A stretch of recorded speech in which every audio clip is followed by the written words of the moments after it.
Of course, this is a course on machine learning. And in the first place, we should ask ourselves, what is machine learning? And well, the first thing to know is that machine learning is, of course, a branch of artificial intelligence. Artificial intelligence, which nowadays has become so popular, is actually has a whole history which goes back to the beginning of the second half of last century. Well, actually, the very first paper on something that might resemble artificial intelligence was published in the 40s. And actually, in that paper, which was a paper that for the first time introduced the notion of an artificial neuron, a formal model of a neuron. That was the beginning of everything, in some sense, that the neural networks that we use nowadays and are so popular, and they work on our mobile phone and on everything you do. This is based on this work, which was published in 1943, actually, where for the first time the notion of a formal or artificial neuron was established. Machine learning is a branch of AI, as I said before, where these algorithms try to improve their performance over time using data, or to be more precise, using training data. So this basically means that these are algorithms which are adaptive in the sense that they try to adjust their own parameters in such a way to be able to cope with novel situations. And the flexibility of these models allow us to solve a large number of very difficult problems. Now, typically, machine learning algorithms have a very large number of parameters, millions and millions, sometimes billions of parameters, which means of numbers that you have to tune finally in order for the algorithm to work well. And the learning process, which is the subject basically of this course, is basically a way to find in a smart way the best configuration of parameters. So when we talk about learning in machine learning, we basically mean an algorithm that automatically finds the best, or a good, I would say, configuration of parameters for the model. And of course, this gives the system a lot of flexibility and can be applied in situations where it is very challenging or even impossible to define rules by hand. And in particular, in the history of artificial intelligence, for many years, machine learning did not play a major role.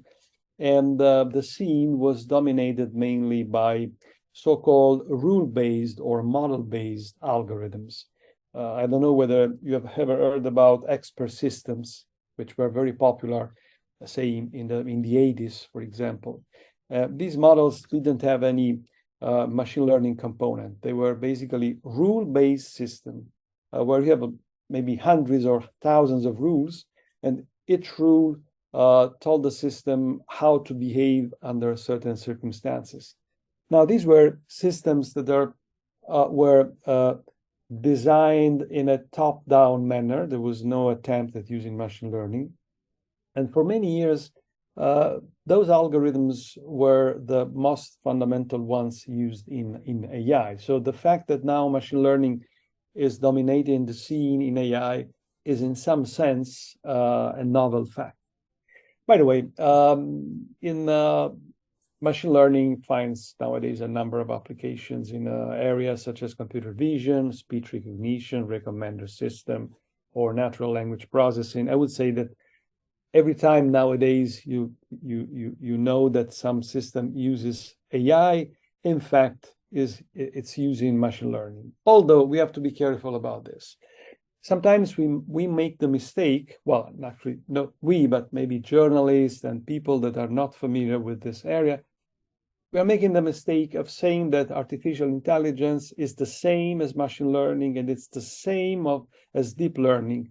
Now, that's not true in the sense that artificial intelligence is much, much broader in terms also of objectives and methodology. More generally, we can say that AI is the scientific and technological endeavor which tries to build programs or algorithms that can sense, reason, act, and adapt. And of course, there are things that you cannot approach with machine learning, at least not now.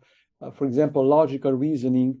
This is something that usually it's difficult to deal and to solve with machine learning. And probably, of course, you have heard about ChatGPT, which nowadays is very, very popular. And of course, I'm pretty sure that if you used it, you got a bit impressed about how it works. It does a lot of things which a few years ago were just unthinkable.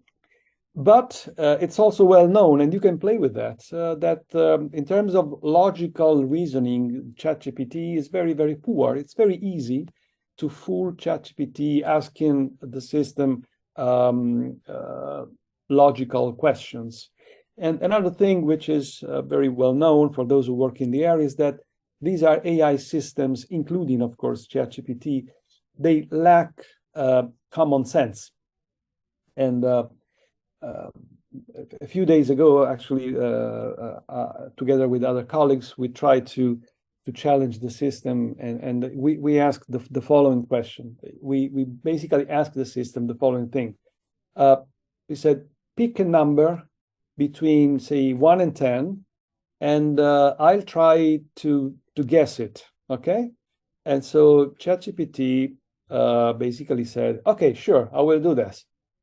I picked the number is 3. Now guess it. So you see what happens. And then I say, oh, okay, I'm pretty sure that you picked number 3. Is that correct? And then he said, oh, yes, it's correct. How did you make it? Now, of course, we laugh about this joke in the sense that, of course, if I ask you to pick a number because I want to guess it, of course, I'm implicitly saying you should not disclose, you should not tell me the number. Otherwise, it makes no sense to play this game. But this is kind of implicit information, I would say common sense information that, of course, the machine doesn't have. So when I ask the machine to pick a number, and because I have to guess it, the machine, of course, didn't understand the implicit information that the number should not be revealed to me. Otherwise, there was no sense here. This lack of common sense and this lack of logical reasoning is pretty common in these AI systems. So with this, I just want to say that AI as a field is much broader than machine learning. And sometimes we have techniques that are not machine learning based. Logical reasoning is one example. Planning is another example, and so on and so forth. So first distinction, machine learning is not equal to artificial intelligence, but is a subset of artificial intelligence. And it's a subset which aims to develop algorithms, as I said before, that try to adapt themselves and they try to improve their performance over time. Now, another mistake that I usually see in the press, but also in people that who are not familiar with the field, is to say that machine learning is equal to deep learning. Well, once again, this is a mistake. You should keep this in mind, and I'll try to show this also in this course.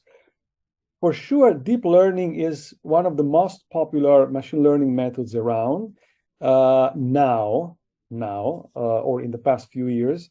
But there are other machine learning algorithms which not only have been developed in the past, but maybe they will replace deep learning in the future. This is a very dynamic area. So what's happening right now might be very obsolete in, say, 5 years or so.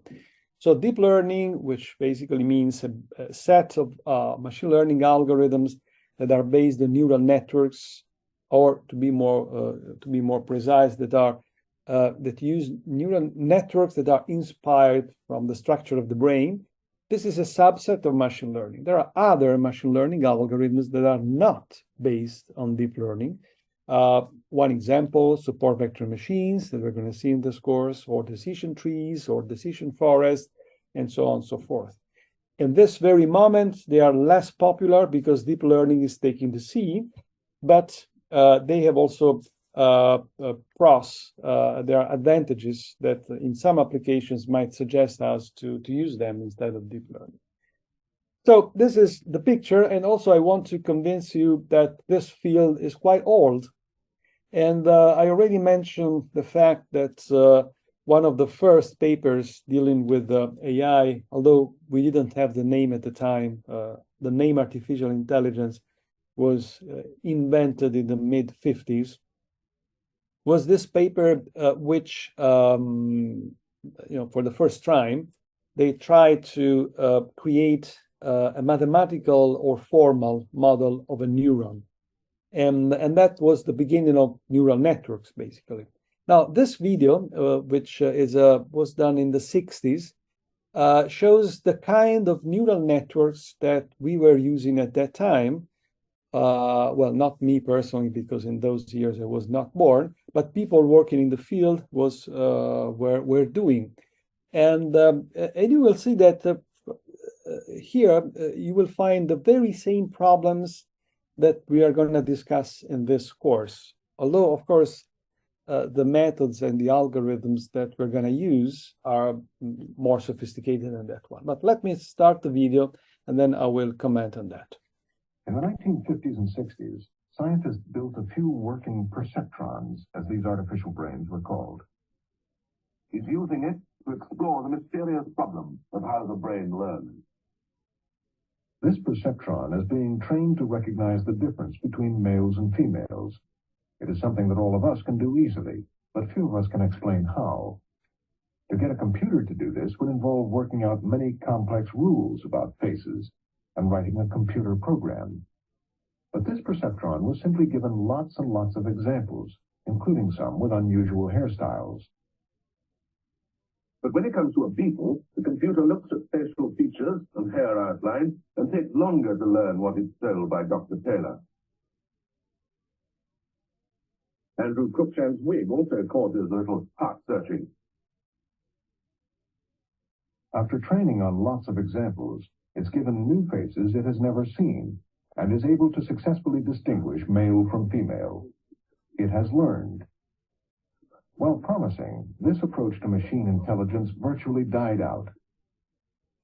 So in this video, which I like a lot, because, basically what we are going to discuss in this course is beautifully condensed in this video. In the first place, there's the issue that the traditional approach to problem solving, when I say traditional, I mean before machine learning, was to write an algorithm which contains, as I mentioned before, a lot of rules. So, for example, if you want to distinguish between man and female, you have to know the feature of a human face. You have to know the features of a male face against the female face. And in the traditional approach, you have to write down these rules. And as you listen from the video, in machine learning, we forget about that. We abandon this approach in favor of an approach which is data-driven or example-based driven. I give the system a lot of examples, and I let the system learn how to distinguish between male and female. So this is one thing. And the other thing is that that the video mentioned is that as you might have heard at the end of this video, that the speaker told now this approach has virtually died out. And in fact, that's what happened. In the 50s and in the 60s, a lot of people got excited about these neural networks. At the time, they were called perceptrons. And we will see this later in this course. But after a while, after some years of excitement, people got very disappointed because people discovered that there are fundamental limitations about these systems. And though the whole field of artificial intelligence was basically turned to rule-based systems, expert system, and something like that. Only after many years, people realized that indeed by using neural networks, more sophisticated forms of neural networks, then you can overcome all the problems that were mentioned previously. and you can solve very complex problems. So actually, the history of machine learning and neural networks is pretty interesting, because there were ups and downs, and nowadays we are in the up phase. But you never know what happens in this field. There's a very dynamical one, and maybe in 5 years or in 10 years, the scenario will be completely different. So, by the way, machine learning has been around for decades, but only recently, I would say in the past 15 years or so, we have witnessing an exponential growth in the interest around machine learning. This is what's happening. Well, actually, a few years ago, this stops a few years ago. What happened in academia in the past few years? You see, this is the number of tutorials on machine learning. This is the number of conferences on machine learning. This is the number of workshops. And you will see this exponential growth. And the growth is even more impressive if you consider the last 2 or 3 years. It's really an explosion of interest in this field. And this only in academy. Here you'll see also what happened in terms of number of publications per year, also as a function of countries. And you will see that in particular, China, I probably know this, and US, they are investing a lot. No voice. Can you hear me? Yes, we hear you. Because I've seen a message which says no voice. We can't hear you, Professor. So you can hear me, right? Okay. Thank you. So yeah, you can see here how the interest and the number of publications by countries, especially China and USA, was exponential as well. And by the way, this stops in 2015. I should update these pictures, but nowadays the growth is even more and more impressive. Not to talk about the use of machine learning in